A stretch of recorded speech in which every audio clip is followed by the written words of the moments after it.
अमित शाह ने यह रणनीति बनाई कि इन दोनों राज्यों के अंदर वो किस तरह से मैन टू मैन मार्किंग करेंगे, और वही उसी का फायदा हुआ है। और अमित शाह की रणनीति थी कि सिर्फ और सिर्फ मोदी के चेहरे पर जाएंगे, उसका इंपैक्ट पड़ा है, और यही कारण है कि आज बीजेपी मध्य प्रदेश और छत्तीसगढ़ के अंदर अमन और किशोर डिलीवर कर पा रही है। और आप देखिए लाडली बहना योजना 110 सीटें राजस्थान में, 161 मध्य प्रदेश में है, 55 छत्तीसगढ़ में है। इससे ज्यादा डिलीवरी क्या होगी? छत्तीसगढ़ का अगर एक कारण आप बताएं सर्वेश जी। देखिए, छत्तीसगढ़ का एक कारण सबसे बड़ा है कि वो जो पहुंच है प्रधानमंत्री मोदी फैक्टर। छत्तीसगढ़ हो या मध्य प्रदेश हो या राजस्थान हो, कुछ चीजें हमने गलती करी, उसका खामियाजा है, करेंगे आगे। कांग्रेस की गलती क्या बता रहा है इसमें? बीजेपी की जीत के कोई वजह नहीं दिख रही। हाँ, बीजेपी की जीत की वजह है क्या? 100%। अगर हार की वजह मोदी जी होते तो जीत की वजह मोदी फैक्टर। जफर इस्लाम साहब हमारे साथ जुड़ रहे हैं। जफर साहब, एक गारंटी चल रही है सिर्फ मोदी की गारंटी। मुबारक हो पहले तो आपको, और छत्तीसगढ़ की खास तौर पे। आप सभी को भी बधाई हो, और मेरे ख्याल से ऑल प्रदेश की जितनी प्रदेश में हम जीत रहे हैं उन सभी प्रदेश की जनता को भी बहुत बहुत शुभकामनाएं, धन्यवाद। बिकॉज उनकी वजह से, उनके आशीर्वाद से आज हम इतनी बड़ी जीत हासिल कर पाए हैं। या उधर कांग्रेस से नीरज मिश्रा साहब जहां तक छत्तीसगढ़ का सवाल है, नीरज जी, ये क्या हुआ? आप छत्तीसगढ़ को लेके ओवर कॉन्फिडेंट हो गए? इतना बड़ा अंडर करंट क्या? ये भी एक लहरी लग रही है छत्तीसगढ़ में, अगर कहूं तो। किशोर जी, वैसे तो अभी बहुत जल्दी है कुछ भी कहने के लिए। अब जल्दी नहीं है सर, लेकिन छत्तीसगढ़ की सरकार के बारे में हम आपको अब जल्दी नहीं है। किशोर जी, छत्तीसगढ़ की सरकार के बारे में आपको ये जरूर बता सकते हैं कि जिन्होंने गौधन को भी अगर हम लोगों ने मोनेटाइज कर दिया, और अंतिम पंक्ति में खड़े आदमी के लिए ऐसी स्कीम्स हम लोग लेके आए जिससे उनके जीवन में सुविधा मिली है, तो मुझे लगता है कि जब ये फाइनल काउंटिंग जब खत्म हो जाएगी, तो ये जो रिजल्ट अभी दिख रहा है नहीं, अब देखिए 12 बजे के बाद भी अब अगर आप ये बोलेंगे तो थोड़ी सी ज्यादा हो। नीरज जी, लगता है एमपी में भी ऐसा ही कुछ हो सकता है शायद। अभी एमपी भी पलट सकता है सर नीरज जी, क्योंकि अति महत्वाकांक्षी होने में बुराई नहीं है। मैं आपके साथ, आपको लगता है एमपी भी पलट सकता है शायद सर? देखिए, जिस तरीके से इलेक्शन कमीशन अपना डेटा अपडेट कर रहा है, आप देखिए कि लगभग 40% सीटें ऐसी है जिसपे जो डिफरेंस है वो 1000 से 2000 वोट्स का है। तो कभी भी कुछ भी हो सकता है, जब तक पूरे आंकड़े नहीं निकल के आते। चलिए, अब तो फिर ठीक है, फिर या तो पूरे आंकड़े सर जी। जफर साहब कुछ बोलना चाह रहे हैं? देखिए, मैं इनको बताना चाहता हूं कांग्रेस के प्रवक्ता को कि बाकी उनके प्रवक्ताओं ने तो हार मान ली है, लेकिन शायद इनको अभी जानकारी पूरी नहीं हो। लेकिन कई ऐसी सीटें हैं जहां पर ऑलरेडी इलेक्शन कमीशन ने डिक्लेयर भी कर दिया है, सीटें हार चुके हैं आप, चाहे राजस्थान हो चाहे मध्य प्रदेश हो। यहां से वापसी का कोई भी रास्ता आपके लिए नहीं बचा है। आप बेहतर होगा कि आप इस जीत को जफर मान लीजिए जो भारतीय जनता पार्टी की है। और जफर आप एक बात बताइए, ये जो सिलक्यारा में भी मजदूर फंसे थे, उनकी सुरंग में भी जो है ना अगले दिन सुबह थी। तो लेकिन यहाँ राजस्थान, मध्य प्रदेश, छत्तीसगढ़ में कांग्रेस वाली जो जिस सुरंग में है उसमें शायद कोई सुबह नहीं है। लेकिन नीरज जी, एक सवाल मैं आपसे ले रहा हूं। आपके कांग्रेस पार्टी के नेता कह रहे हैं कि आप लोगों को सनातन का श्राप लगा है। आचार्य प्रमोद कृष्णम ने अभी ट्वीट करा है, वो कह रहे हैं कि आप लोगों को सनातन का श्राप लगा है। नीरज जी, ये आपके लोग कह रहे हैं सर, आपके नेता कह रहे हैं। देखिए, आचार्य जी की बात के ऊपर जवाब देने के लिए मैं अधिकृत नहीं हूं। मैं आपको सिर्फ ये बता सकता हूं, कांग्रेस पार्टी जो है वो एक ऐसी विचारधारा के साथ काम करती है जिसमें पंक्ति में खड़ा आखिरी आदमी चाहे किसी धर्म का हो। अरे वो आप आखिरी पंक्ति में आखिरी में चले जाते हैं ना। आप चुनाव आप बात करते हैं पंक्ति में खड़े आखिरी आदमी की, आपकी पार्टी पीछे पंक्ति में आखिरी चलती चली जा रही है। हिंदी रीजन से आज जो 3 चुनाव हुए हैं हिंदी पट्टी के, तीनों से आपका सफाया हो रहा है। भाटी साहब हमारे साथ समाजवादी पार्टी के यहाँ पर मौजूद हैं। भाटी साहब, ये क्या होगा आपके विपक्षी गठबंधन का? बैठिए ना आप। देखिए, गठबंधन तो अभी इंटैक्ट है और इस पे हम मंथन करेंगे जरूर, क्योंकि कांग्रेस के साथ गठबंधन, जो कांग्रेस की गलतियां रही मध्य प्रदेश में, अगर हम देखें, हमने अपना वोट शेयर बढ़ाया और हर पार्टी का ये मतलब ये अगर कांग्रेस आप लोगों के साथ जाती तो फायदा होता? बिल्कुल। कांग्रेस ये 161 और 67 है, क्या फायदा होता?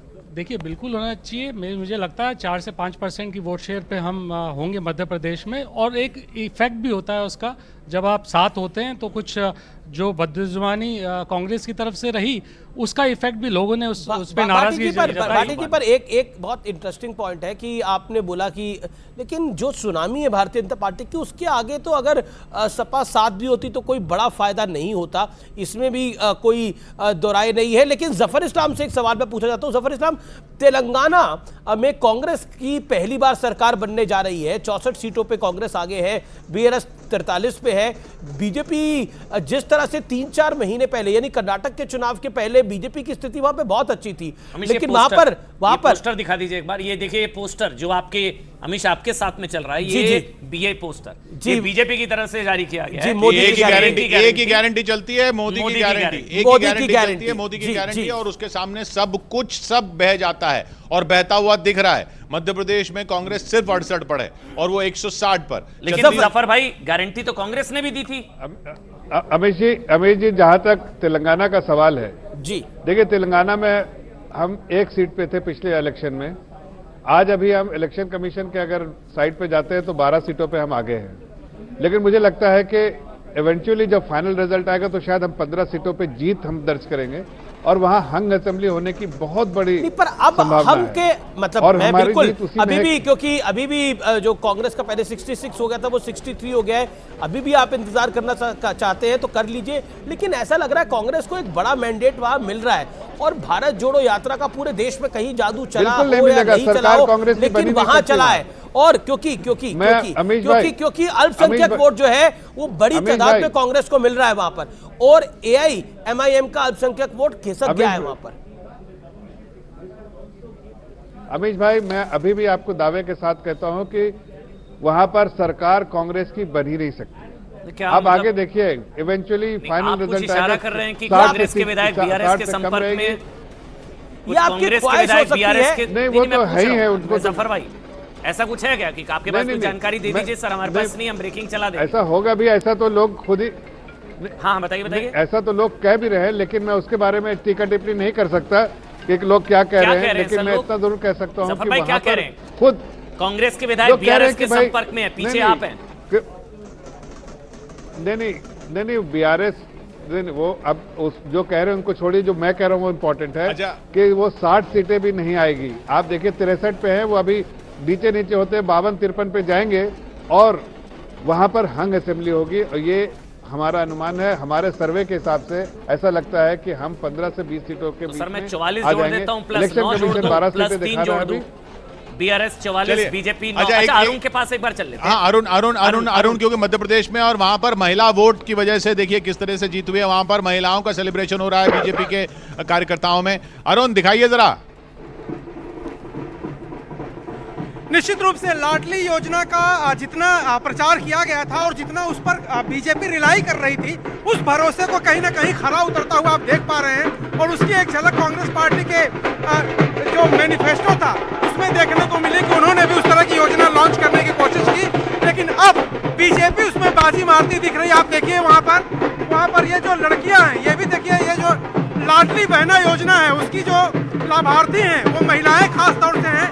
यहाँ पर देखिए बच्चियां किस तरह से डांस कर रही हैं, और दूसरी तरफ ढोल नगाड़े के साथ लोग भी, कार्यकर्ता भी कांग्रेस के, बीजेपी के अपने अपने दलों की तैयारी के लिहाज से थे। लेकिन आज जश्न का मौका बीजेपी के कार्यकर्ताओं को मिला है। कांग्रेस के लड्डू और कांग्रेस के फूल रखे रह गए। बिल्कुल, मध्य प्रदेश में बहुत बड़ी जीत। अक्कू श्रीवास्तव जी हमारे साथ जुड़ गए।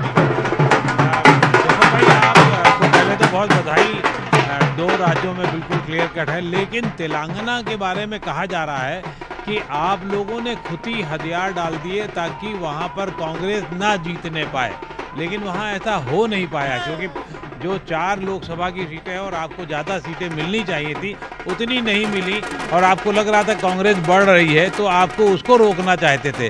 तो क्या ये सच है? पहली बात ये, और दूसरा ये कि इसका जवाब ले लेते हैं जी। जफर साहब, आपने हथियार डाल दिए थे कि आपको लग रहा था कांग्रेस बढ़त हासिल कर रही है तेलंगाना में? नहीं, देखिए, हमने बराबर बीआरएस के पिछले 5 साल से संघर्ष भारतीय जनता पार्टी ने बीआरएस के खिलाफ किया है। कांग्रेस पार्टी तो कहीं नहीं थी। ये बात तो नहीं, तो सबको संघर्ष मालूम है आपने किया और फायदा वो ले गए। कांग्रेस नहीं थी, ये अलग। ऐसा लगता है कि फायदा उनको हो गया बिना संघर्ष किए हुए। वहां पर संघर्ष तो कांग्रेस भी कर रही थी, भारत जोड़ो यात्रा उन्होंने वहां निकाली, और उनके जो प्रदेश अध्यक्ष थे रेवंत रेड्डी, उन्होंने भी एक यात्रा निकाली। संघर्ष तो कांग्रेस भी कर रही थी, लेकिन पिछले 3-4 महीने से बीजेपी ग्राउंड पे संघर्ष करती हुई नहीं दिख रही थी। वो एक नेगेटिव इंपैक्ट गया, इसको आप माने ना माने, लेकिन ये एक विश्लेषण है। देखिए अमीश भाई, मैं उसके बारे में कोई टीका टिप्पणी नहीं करेंगे, आपका विश्लेषण है, लेकिन ये जरूर है कि जमीन पे लड़ाई हमने लड़ी है। हो सकता है कि जो बेनिफिट हमें आना चाहिए था शायद वो हमें नहीं आके कांग्रेस को चला गया बिना मेहनत किए। भारत जोड़ो यात्रा के बारे में जो कह रहे हैं, अब उनको भारत छोड़ो यात्रा निकालना पड़ेगा, इसलिए कि जिस तरह की स्थिति उनको कहीं भी नहीं बचे हैं, सफाया हो गया सब जगह, और इवन तेलंगाना में मैं कह रहा हूं कि उनकी सरकार नहीं बनने वाली है, और अब छत्तीसगढ़ के अंदर बड़ा आंकड़ा